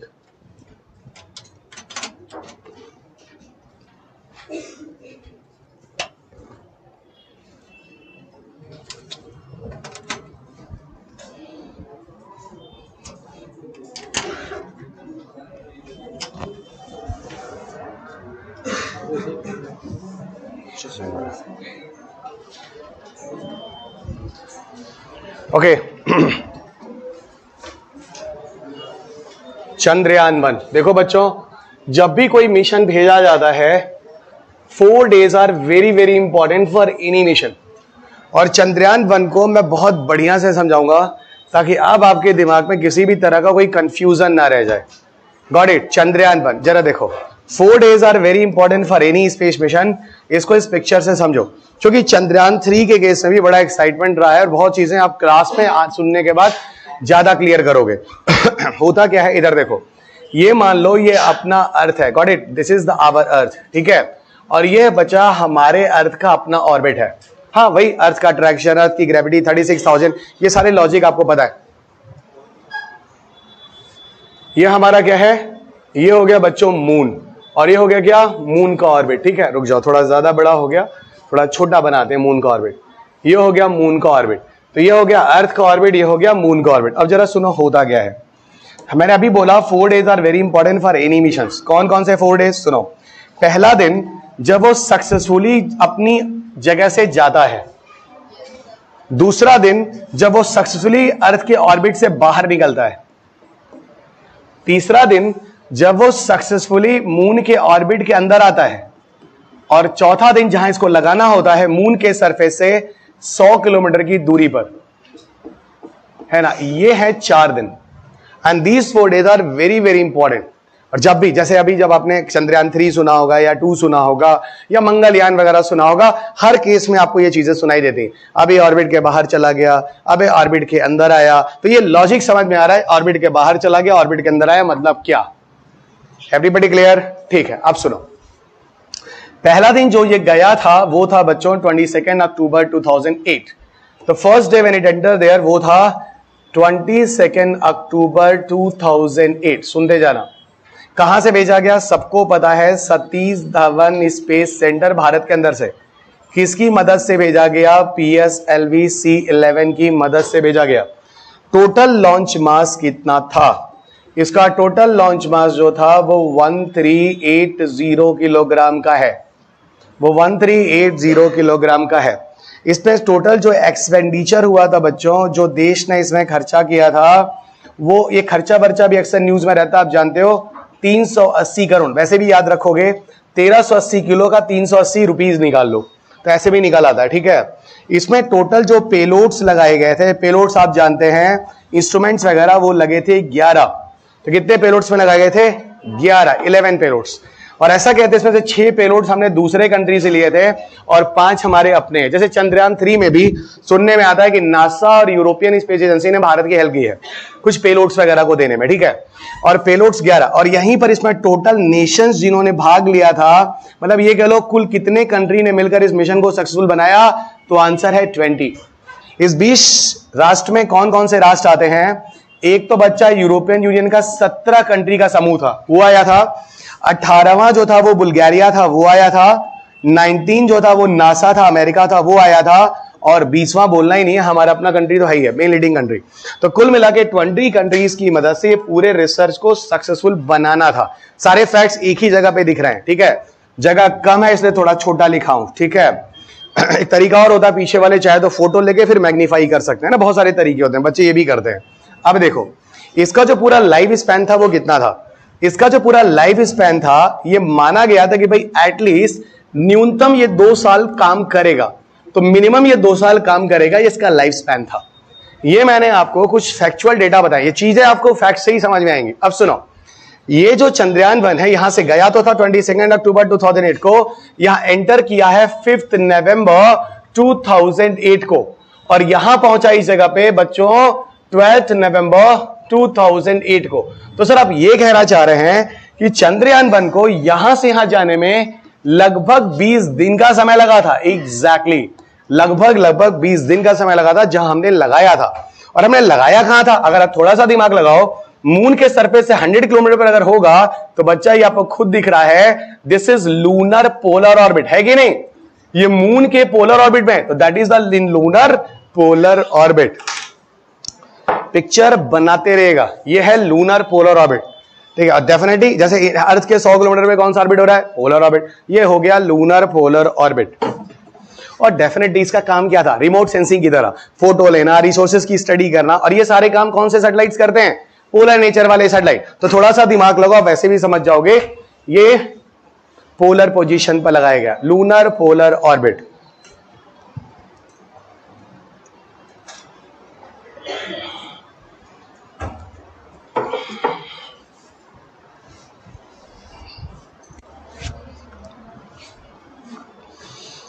ओके, अब यहां पर बहुत सारे क्वेश्चंस आपके दिमाग में बनते हैं। सर ये जो मिशन गया है, ठीक है, ये क्या रहा है, सफल रहा है, नहीं रहा है, ठीक है। इसमें भी कुछ लोग कहते हैं भाई ये सफल नहीं रहा है, पर ऐसे कैसे हो जाएगा? सुनो अभी ऐसा है, इस मिशन को हमने भेजा था 2 साल के लिए, बात सही है, पर इसने काम किया है कुल 312 days he. Hardly worked, it worked hardly 312 days. समझना जरा, इसने कुल 312 दिन ही काम किए हैं। So it hardly worked in 312 days. इसने कुल 312 दिन ही काम किए हैं। अब सुनो, इस 312 दिन में इसने लगभग 80,000 फोटोग्राफ्स भेजा है। कौन से फोटोग्राफ्स? जो उसने मेजर किया था अपने पूरे 312 दिन के काम में। और उस 80,000 फोटोग्राफ की मदद से ऐसा लिखा है इसरो ने कि भैया देखो, है ना, इसने लगभग 50% मून की सरफेस मैपिंग कर ली है। क्या कर लिया है? मून सरफेस मैपिंग कर लिया है। और लगभग बच्चा 90% इसने मून के रिसोर्सेस की स्टडी कर ली है। यानी मून पे कौन कौन से संसाधन होते हैं वो सारी जानकारी प्राप्त कर ली है। तो आप ये कैसे बोल सकते हैं इतना बड़ा काम करने के बाद ये फेल हो गया? ठीक है, करीब 50% मून के सरफेस की मैपिंग ले ली गई प्रॉपर, ये 80,000 फोटोग्राफ की मदद से। और लगभग 90% मून के सरफेस से पाए जाने जो संसाधन है, रिसोर्सेज है, उसकी भी जानकारी ले ली गई है। ओके, उसकी भी जानकारी ले ली गई है। अब सुनो बच्चों, यहां पे 1-2 चीज और बताता हूं, समझो जरा। ओके, अब यहां पर बात होती है इसके कुछ अचीवमेंट्स हैं, ठीक है। इतना ही नहीं है, इसमें बहुत सारी चीजें। इसमें हम लोग बात करने वाले हैं अचीवमेंट्स के बारे में।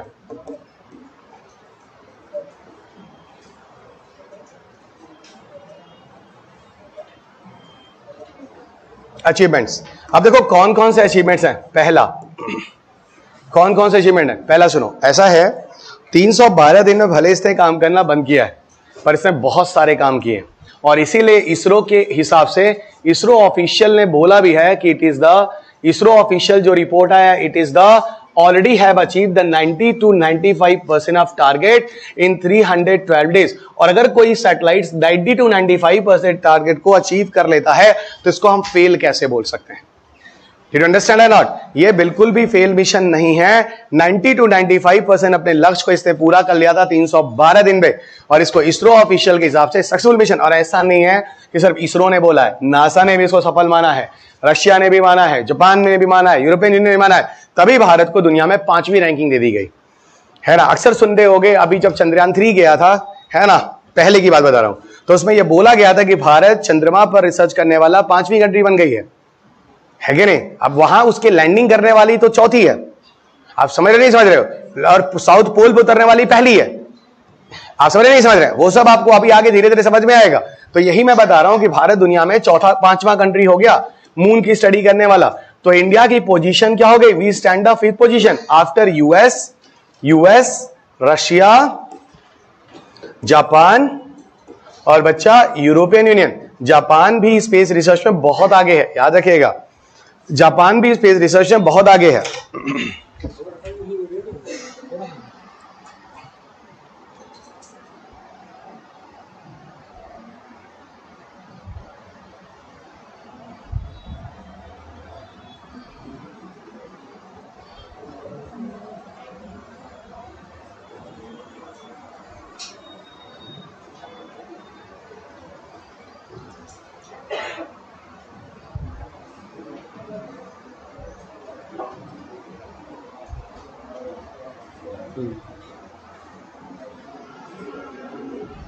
ओके, अब देखो अचीवमेंट्स में क्या क्या है। पहला, इसके पहले के मिशन में यह बोला जाता था कि मून के सरफेस पे शायद पानी है, मतलब कंफर्मेशन नहीं था। इसने बोला शायद नहीं, कंफर्म पानी है, यानी confirmation of water, confirmation of water on moon surface. पहली चीज इसने कंफर्म किया, नहीं नहीं पानी है। पहले केसेस में लोग एक पॉसिबिलिटी बताते थे कि मून के सरफेस पे पानी होगा, got it, the confirmation of water. दूसरा, इसने बोला कि मून के सरफेस पे आयरन मिनरल्स हैं, आयरन मिनरल्स हैं मून के सरफेस पे। और उस आयरन मिनरल्स के बारे में बोला भैया पायरोक्सिन है। तो moon surface have a presence of iron minerals, that is pyroxene. Okay, that is pyroxene. Okay, pyroxene. तीसरा सुनो, तीसरा इसने बोला कि देखो ऐसा है कि मून के सरफेस पे सिर्फ और सिर्फ क्रैटर्स हैं। मून के सरफेस पे सिर्फ और सिर्फ क्रैटर्स हैं। क्रैटर समझते हो, वो नहीं एस्टेरॉइड्स और मेटेरॉइड्स का जो अटैक होता है। लेकिन इस मिशन ने बोला ना ना ना ना ना, सिर्फ क्रैटर्स ही नहीं है, पीक्स भी हैं, यानी चोटियां भी हैं। So they do not have only craters, even also have presence of peaks. Okay, और एक बात और बता दूं, हम लोगों ने जो फोटोग्राफी की थी, जो पिक्चर इमेजेस लिए थे, वो बच्चों 100 किलोमीटर की हाइट से लिया था, और बाकी कंट्री के जो थे वो कितने थे, 200 किलोमीटर पर, यानी हम काफी करीब से जाके फोटो लेकर आए हैं। इसका सीधा मतलब है कि हमारे पिक्चर इमेजेस उनसे लाख गुना बेटर होंगे, हमारे रिजोल्यूशंस, हमारे फोटोग्राफ्स, ये सारी की सारी चीजें,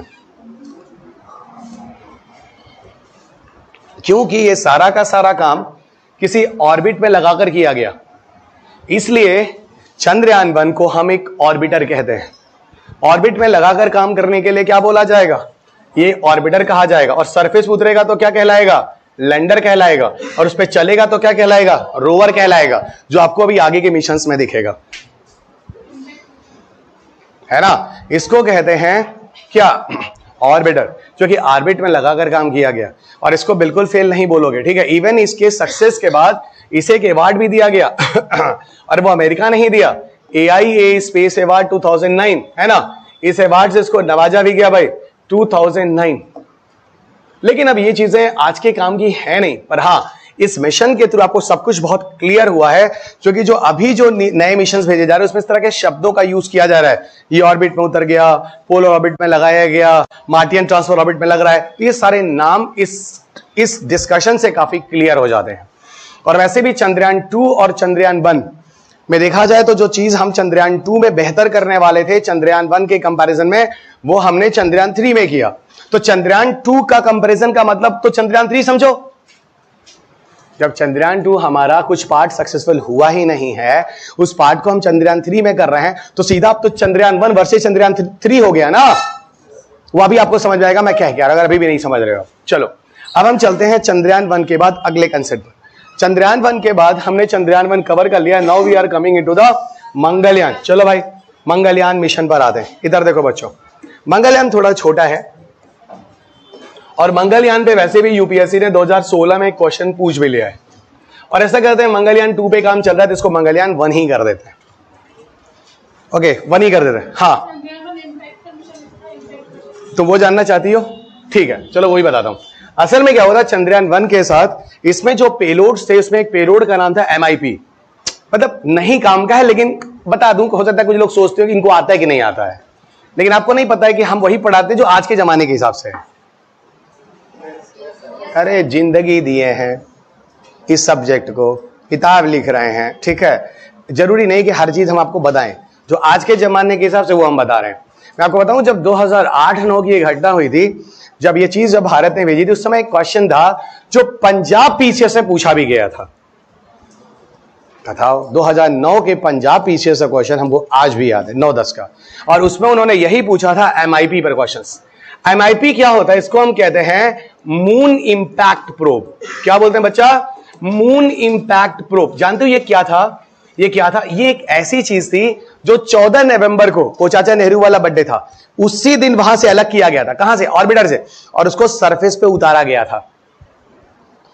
देखो कुछ ना कुछ एक्सेप्शंस काम किए जाते हैं। आपने चंद्रयान 3 में सुना होगा, हुप लास्ट टाइम में कूदा के उतारा गया है, नहीं देखा चंद्रयान 3 में, जंप किया है। उसके पीछे भी कोई कारण है। वो वही है जैसे कोई मूवी जब खत्म होती है तो उसमें कोई स्टोरी जोड़ दिया जाता है, अगले मिशन पर चलेंगे, तभी तो जाके दबंग 4 और ये जवान 2 आएगी। आप समझे कि नहीं समझे। तो उसमें लास्ट में यही किया गया, उसको कूदा के उतारा गया। कूदा के उतारा इसलिए गया क्योंकि अगली बार मिट्टी को उठा के लाना है। 1 मिनट, मैंने क्यों बताया, मैंने आपसे कुछ नहीं बोला और आप लोगों ने कुछ नहीं सुना। बोलो कुछ नहीं सुना, सॉरी गलत हो गया, इधर आइए। अच्छा क्यों बताएं काजोल ने मर्डर किया है, सारा सस्पेंस चला जाएगा। और वो इंटरेस्ट, देखो मैं बार बार कहता हूं, इस सब्जेक्ट को मारा है लोगों ने, बवाल कर दिया है। ये तो कोई पढ़ाता नहीं है, और कोई पढ़ाता है कुछ समझ नहीं आता कहां से। कम से कम हम तो इंटरेस्ट बना के रखने दो। आप लोग बताओ, पहले दिन से इतने विद्यार्थी थे और रोज बढ़े ही हो घटे नहीं हो, कह दो एक बच्चा क्लास मिस करके देख ले, हम तो चैलेंज करते हैं, चलो कर लो। एक बच्चा भी क्लास मिस नहीं कर रहा है, भले उसको थोड़ा बहुत न भी समझ में आ रहा हो, लेकिन वो इस विश्वास पे है कि ये आदमी कुछ अच्छा करेगा। सच बोलो, है कि नहीं? ये भरोसा तो दिला दिए ना। अब भरोसा ही आज के जमाने में तो लोग नहीं दिला पा रहे हैं। अब आगे क्या होगा देखा जाएगा, घबराओ नहीं, सब अच्छा होगा। ठीक है, चलो। हाँ, कॉन्फिडेंस है भाई, और क्या। देखो ऐसा है, टीचर को समझ में आता है क्लास में क्या रिस्पॉन्स आ रहा है। 20 साल में इतना तो मैं सीख ही लिया हूं। बच्चा मुझे सुन रहा है, नहीं सुन रहा है, कब हंसाना है, कब जोक लेना है, कब चाचा नेहरू लाना है, कब मोदी लाना है, कब राहुल गांधी लाना है, ये कब हंसाना है। कुछ ना मिले तो मोदी राहुल को लाओ। 2-3 जोकर तो देश में ऐसे भी हैं, और एक केजरी भी है। ये 3-4 जोकर तो हैं, और तुम्हारे वो सीएम वीएम भी 4-5वें जोकर हैं, सब हैं। ये सब नेता जोकर ही हैं, मारे हैं एकदम जोकर जोकर करके हम लोग को एकदम, मतलब छोड़िए। आए, अब सुनो सुनो, इधर सुनो, इधर आइए, सुनो इधर सुनो। हाँ, तो हम वही है कि जो अभी हम नहीं बताएंगे। हाँ, मून इंपैक्ट प्रोब हो गया, बता दिया क्या था। ये एक एक्सपेरिमेंट किया गया जहां पर हमने चंद्रयान 1 के ऑर्बिटर से उसको पेलोड को अलग किया। ये 11 पेलोड में से एक था बच्चा, कहां गया? ये 11 पेलोड में से एक था। और इसमें कोशिश ये करनी थी कि अगले मिशन में जब हम चंद्रयान 2 भेजेंगे तो कैसे लैंडिंग करेंगे, उसको देखना चाह रहे थे। और देखो चंद्रयान 2 में हम लैंडिंग किए कि कैसे कोई चीज अगर जमीन पे उतारते हैं, किस किस तरह से चीजें उतारनी पड़ेंगी, पूरी फोटोग्राफी और इमेजेस को चेक कर रहे थे। ये था MIP। काम का नहीं है, फालतू चीज है, इसलिए ये सब हम नहीं पढ़ाते हैं भाई। चंद्रयान 3 और आदित्य के बाद हम लोग निसार और कहां चले गए, गगनयान पे। अब पीछे की दुनिया पे पढ़ेंगे। अब बच्चों आगे बढ़ते हैं। फाइनली मंगलयान 1, बहुत क्यूट नाम है। इसको हम लोग मॉम के नाम से भी जानते हैं, मम्मी, मम्मा।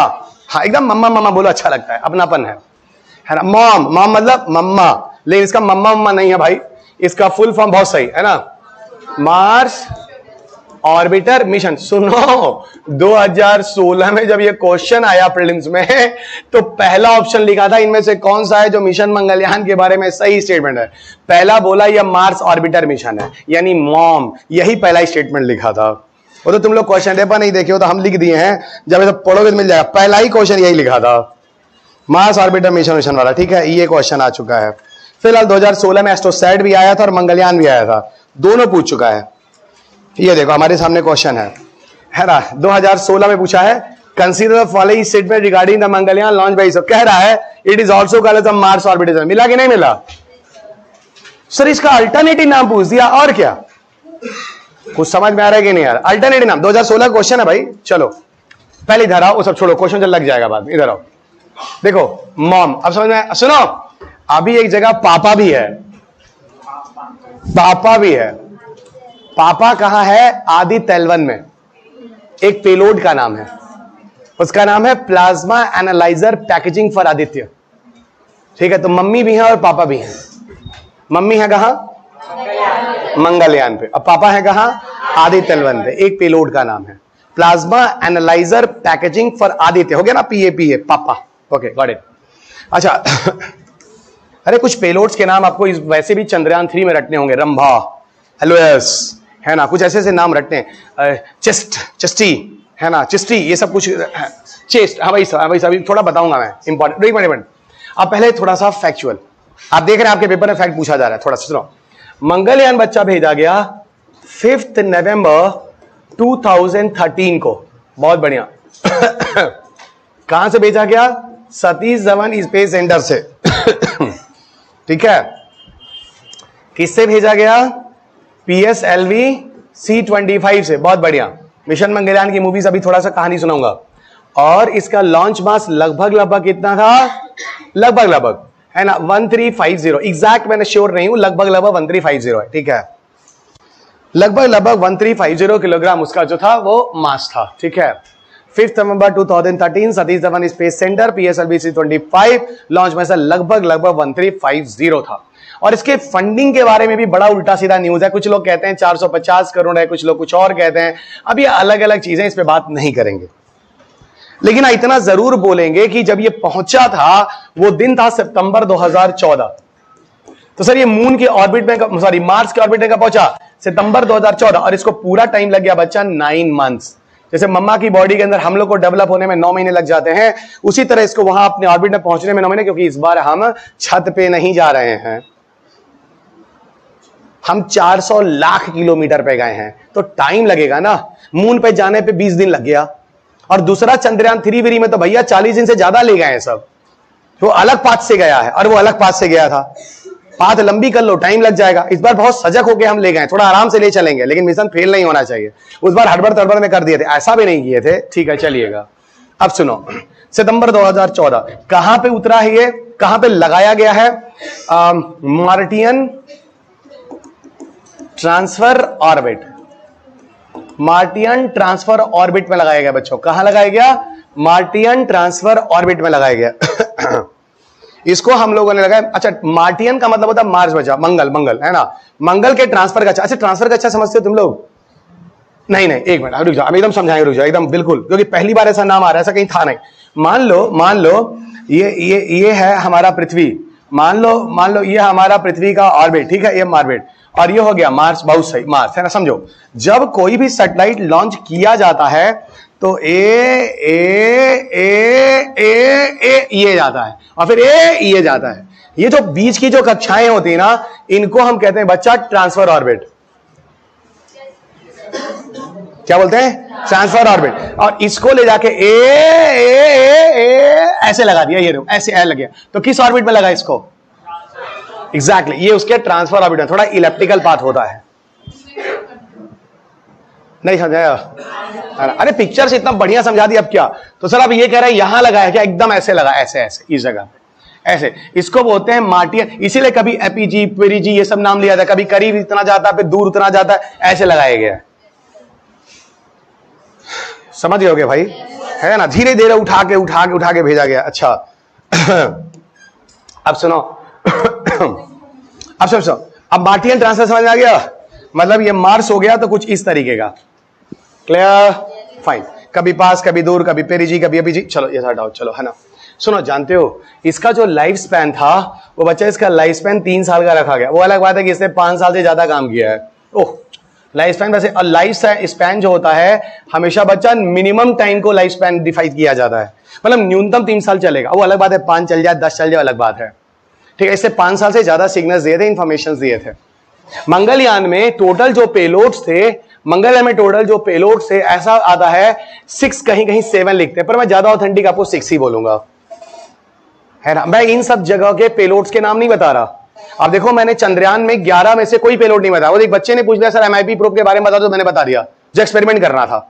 आपको नए वाले बताऊंगा ना, चंद्रयान 3 विरी और ये सब जो इधर कुछ रहे हैं वो आपको बता दूंगा, नए वाले। पुराने क्यों ले जाऊं आपको? ठीक है। अच्छा, जानते हो 2013 में ही क्यों भेजा गया? उसके पीछे लॉजिक है ना। 2000 अगर आपने, अब मैं थोड़ा आपको मिशन मंगलयान मूवी की स्टोरी सुनाता हूं, सुनो। 2013 में ऐसा हो रहा था कि जो मार्स था वो पृथ्वी के काफी करीब था। अगर आपने मिशन मंगलयान मूवी देखी होगी तो आप समझ सकते हैं 2013 में ही मंगलयान मिशन क्यों भेजा गया। और 1 मिनट, अब आप कहोगे सर तो भारत ने क्यों भेजा? नहीं, दुनिया की और कंट्री ने भी भेजा था। सफल लेकिन 2 ही हुए हैं, एक भारत का मंगलयान और एक अमेरिका का मैवन।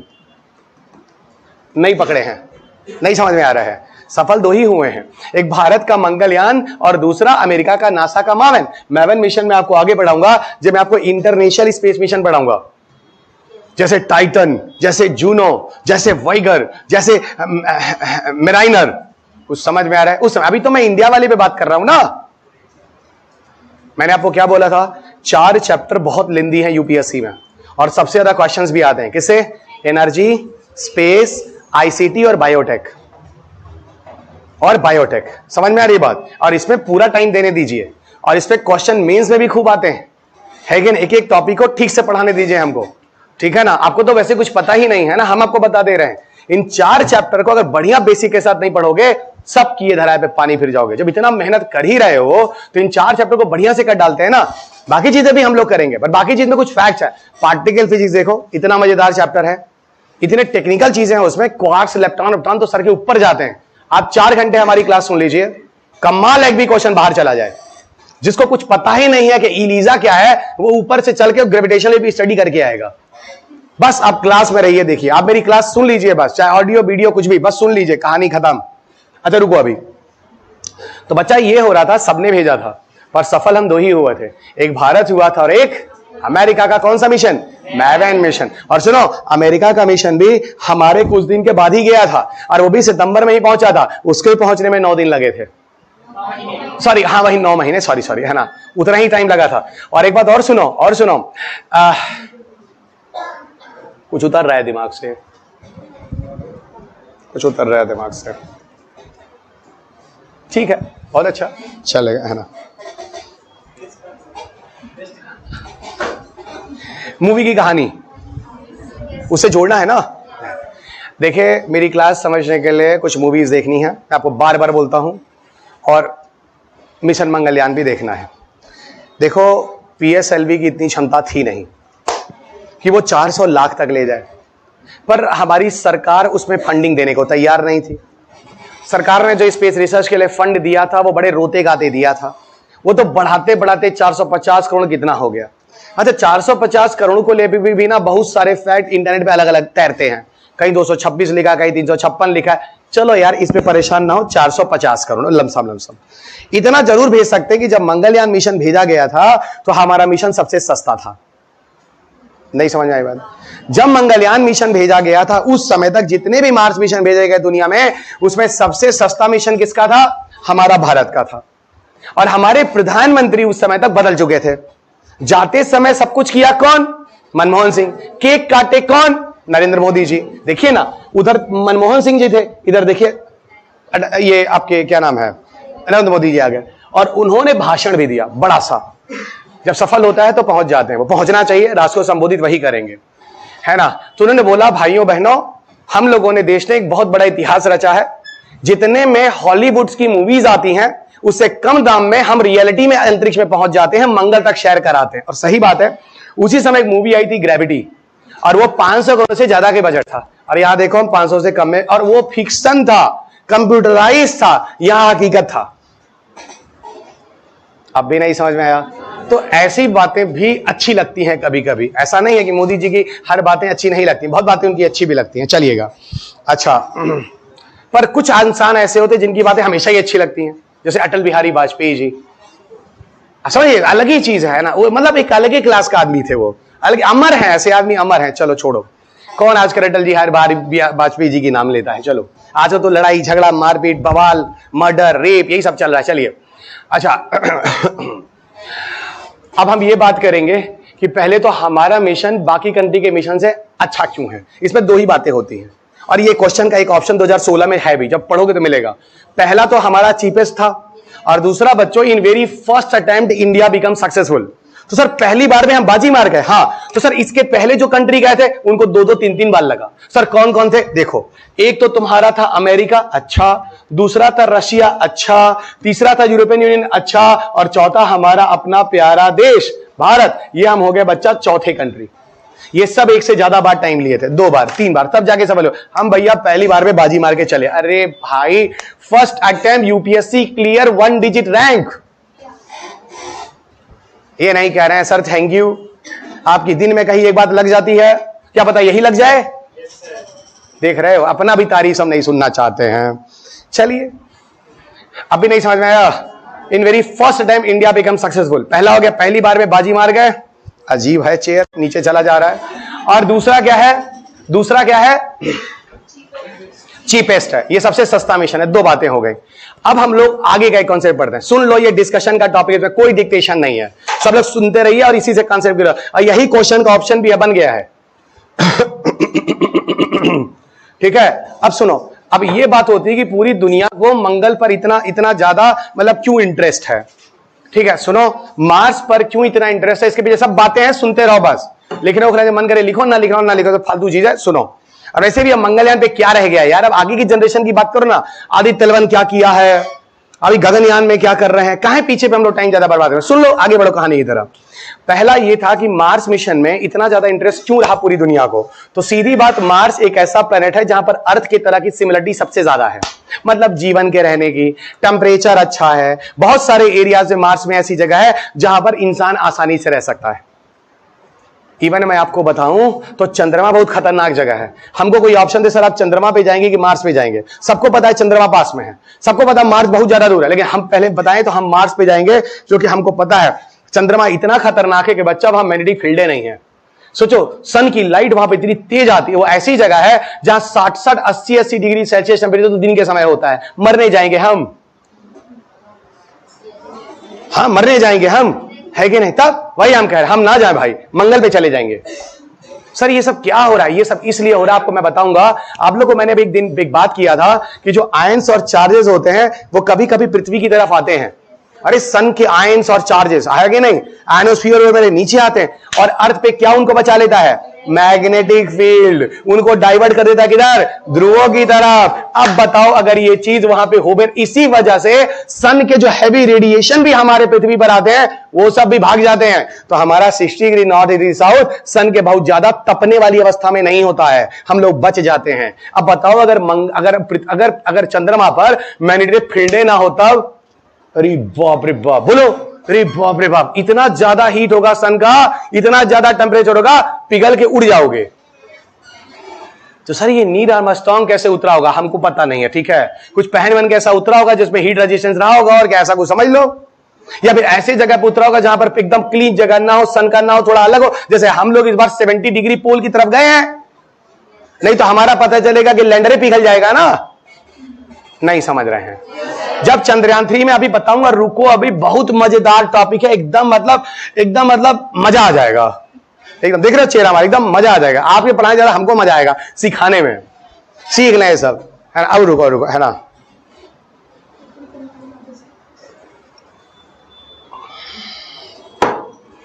तो उस मूवी में एक कहानी दिखाया है कि भाई ऐसा है कि पीएसएलवी की क्षमता इतनी होती नहीं है, और जीएसएलवी के लिए हमारे पास पैसा सरकार दी नहीं है, क्रायोजेनिक इंजन उधर बहुत महंगा है, तो हम लोग रिस्क लिए पीएसएलवी से ही। उसमें यह दिखाया कि पीएसएलवी 400 लाख तो जा भी नहीं सकता था, लेकिन सुनो, विद्या बालन घर जाती है, याद आ रहा है, पूड़ी तलती है, और जब पूड़ी तलती है तो देखती है जब तेल बहुत ज्यादा गर्म हो जाता है तो गर्म तेल में भी जब एलपीजी बंद कर दिया जाए तो खौलते तेल में भी 10 पूड़ी एक्स्ट्रा निकल जाती है। ओ, ये तो सर मम्मी भी हमारी करती हैं, तभी कह रहे हैं किचन में जाया करो, देखा करो मम्मा पूड़ी कैसे तल रही है। वही कंसेप्ट को देखकर उस मूवी में दिखाया है कि हम इंजन को एक्सेलरेट करने के लिए यूज करेंगे फ्यूल को, और जब एक्सेलरेट हो जाएगा इंजन बंद कर लेंगे, और फिर उस इंजन को बंद करके फिर दूर तक पहुंच जाएंगे, फिर स्पीड को बढ़ाकर इंजन ऑन करके फिर स्पीड करेंगे, फिर स्पीड बढ़ा के फिर उसको छोड़ देंगे, और ऐसे करते करते इंजन बंद, engine on, engine of, engine on, engine of, engine on करके हम पहुंच जाए, यानी पूरी तल के गैस बंद कर करके, पूरी तल के गैस बंद कर करके, पूरी तल करके गैस बंद कर करके अटट पूरी निकालते रहेंगे और फ्यूल बचाते रहेंगे। देखो ये सब जुगाड़ सिर्फ भारतीयों को ही आता है, ठीक है, और इस तरीके से हम सस्ते दाम में पूरी तल के, मतलब पीएसएलवी की मदद से बिना जीएसएलवी पैसा खर्च किए मिनिमम कॉस्ट पे पहुंच जाते हैं। अब समझ में आया विद्या बालन का क्या कंसेप्ट था उस मूवी में? चढ़िए, इसीलिए जब मंगलयान आए तो उसका फार्मूला याद रखिएगा, पूरी तल के, पूरी तल के, पूरी तल के, बस। अब चलिए, मंगलयान हो गया, और यूपीएससी आपसे क्या तलवाएगा पकौड़ा, ये आप ही देखिए। वो तो भाई आप लोग जानिए, आपकी पढ़ाई। और वो बच्चों, चलो हम लोग मंगलयान कर चुके हैं, इसमें बिल्कुल टाइम बर्बाद करने की जरूरत नहीं, हमें चलना है नए रिसेंट वाले पे, जहां पर लिटरली क्वेश्चन आता है। ऐसा मंगलयान पे एक बार क्वेश्चन आया 2016 में, भविष्य में मंगलयान आपके लिए क्वेश्चन बिल्कुल नहीं होगा, लेकिन हाँ मंगलयान क्वेश्चन बनेगा जिस समय हम लोग मंगलयान 2 भेज रहे होंगे, क्योंकि उस समय मंगलयान और मंगलयुग का कंपैरिजन हो रहा होगा। क्या पता कुछ लोगों का 4 साल बाद यूपीएससी निकले, उस समय तक तैयारी कर रहे हो, उस समय आपको 2024-25 तक, 25 तक आते 26 तक आपको मंगलयान 2 सुनने में आएगा भारत का। समझ में आ रही बात? उस समय आपको यह मंगलयान बड़ा काम का होगा जो मैं आपको आज बता रहा हूं, इसीलिए मंगलयान तैयार रखिए कंपैरिजन के लिए।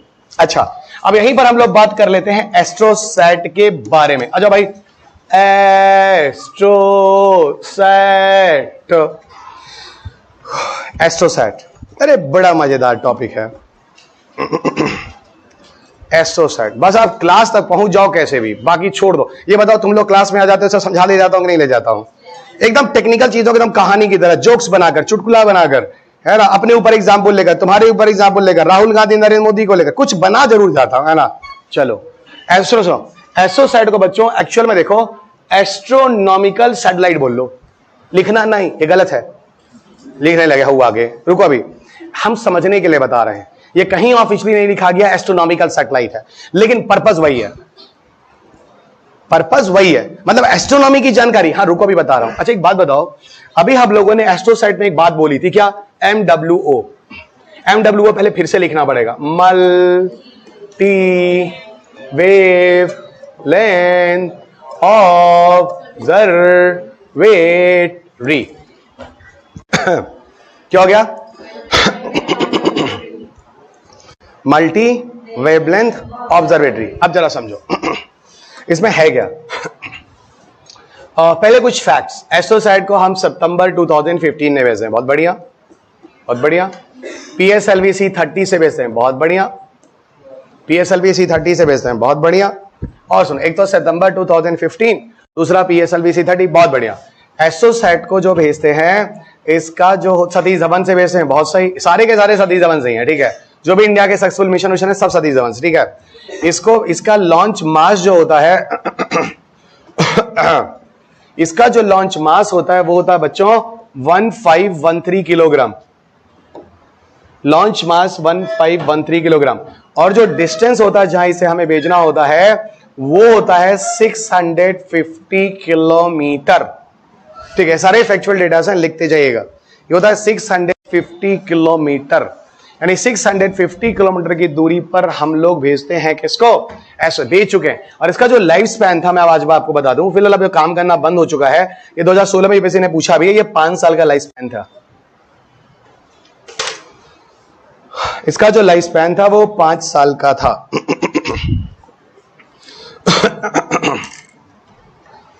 So it's life span was 5 years, ठीक है। इसका लाइफ स्पैन जो था वो 5 साल का था।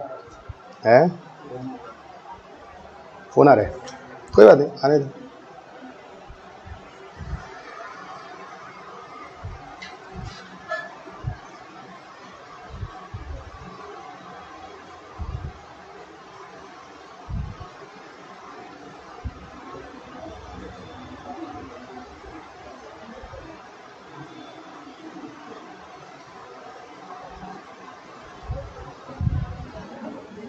ओके, अब देखो इसमें एक चीज बताता हूं, ये मल्टी वेवलेंथ ऑब्जर्वेटरी का क्या मतलब है। असल में क्या है जरा समझना, ये है तो बच्चों एक सैटेलाइट्स पर ये ऑब्जर्वेटरी, वेधशाला मतलब खोजने वोजने के लिए बनाई गई है ना।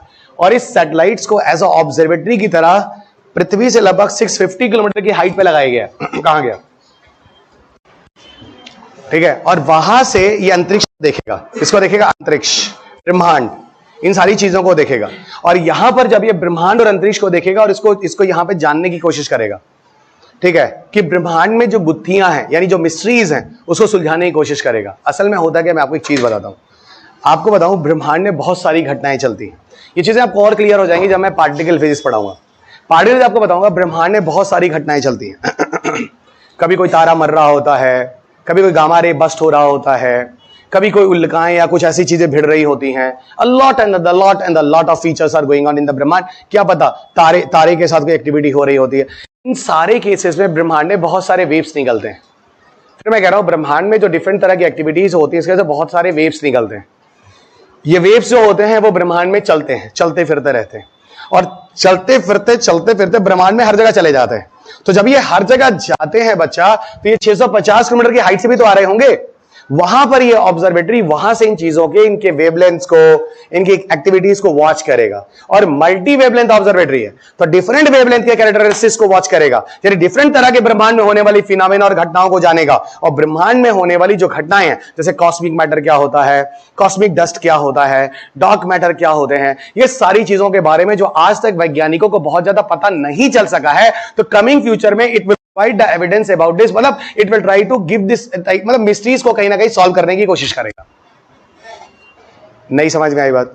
सो ब्रह्मांड में जो डिफरेंट तरह की गुत्थियां हैं, यूनिवर्स मिस्ट्रीज आप कर सकते हो। ब्रह्मांड की गुत्थियां एक लाइन में लिख सकते हो, है ना? It will help us to detect the information about the universe mysteries. It will help us to detect about the universe mysteries. It will help us to detect about the universe mysteries. No, observatory. कुछ reason है, telescope नहीं, ठीक है ना? Telescope के कुछ अलग principal होते हैं, ठीक है? तो ये ब्रह्मांड की मतलब रहस्यों को समझाएगा, समझने की कोशिश करेगा। कुछ लिखना चाहे तो कॉस्मिक मैटर लिख सकते हैं, कॉस्मिक पदार्थ, कॉस्मिक मैटर, कॉस्मिक डस्ट, ऐसे लिखने के लिए। डार्क मैटर, डार्क एनर्जी तो मैं आपको बहुत डिटेल में पढ़ाऊंगा जब मैं आपको पार्टिकल फिजिक्स पढ़ाऊंगा, क्योंकि डार्क मैटर, डार्क एनर्जी पर क्वेश्चंस बनते हैं। कॉस्मिक चीजें नहीं है ब्रह्मांड में, ये कॉस्मिक रेज हैं, कॉस्मिक घटनाएं के बारे में नहीं पता। और एस्ट्रोसाइट जो है वो काम करना बंद कर चुका है। बाद में 2020 में ही न्यूज था, खत्म हो चुका है। 1-2 साल और काम करेगा। अब तो फिलहाल 25 में क्या बोला जाए, अब ये काम ही नहीं कर रहा। 22-21 में ही खत्म हो गया, तो 25 में क्यों बोले हम ये काम कर रहा है, नहीं कर रहा, ठीक है? तो ये पूरी की पूरा कंसेप्ट जो था वो एस्ट्रोसैट का था। अब एक्चुअल में हम पहुंचे हैं उस जगह पर जहां पर हम मॉडर्न बातें कर सकते हैं, जहां हम चीजों को मॉडर्न चीजों के साथ कनेक्ट कर सकते हैं, यानी चंद्रयान 2 और चंद्रयान 3। और चंद्रयान 2, चंद्रयान 3 आपको काफी हद तक करंट से जुड़ता हुआ टॉपिक भी दिखेगा और काफी इंटरेस्टिंग भी लगेगा। यहां पर काफी चीजें मैं डिक्टेट भी करूंगा। तो अगली क्लास में हम लोग आगे बात करेंगे चंद्रयान 2, चंद्रयान 3, और इसी में आपको बताऊंगा आदित्य L1 के बारे में, ठीक है? वो L1 क्या है, जो क्वेश्चन आपके यूपीएससी में आने वाला है, ठीक है बच्चों? ये चीजें, चलो, थैंक यू।